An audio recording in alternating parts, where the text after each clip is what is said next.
Guys, મારું નામ છે પટેલ વિહાન. મારા ચેનલનું નામ છે વિહાન પટેલ વ્લોગ્સ. તો ગાઈસ, આજે મેં મારો બીજો કે ત્રીજો શોર્ટ્સ છે. તો ગાઈસ, તમને ખબર છે કે હું કેમ તરદી શોર્ટ્સ કે વિડીયોઝ નહોતો બનાવતો? કેમ કે મારું 1 મહિના કે 24 ડેઝ પહેલાં ઓપરેશન થયું હતું અને હું તમને ટાંકા બી બતાવીશ.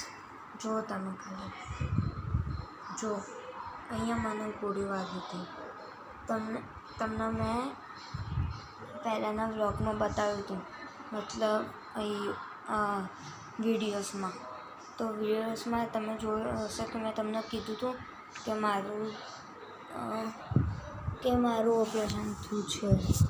તો ગાઈસ, પ્લીઝ મને સપોર્ટ કરો, લાઈક કરો, ચેનલને સબસ્ક્રાઈબ કરો પ્લીઝ. આજના માટે આટલું જ. Okay, bye bye. By everyone, take care.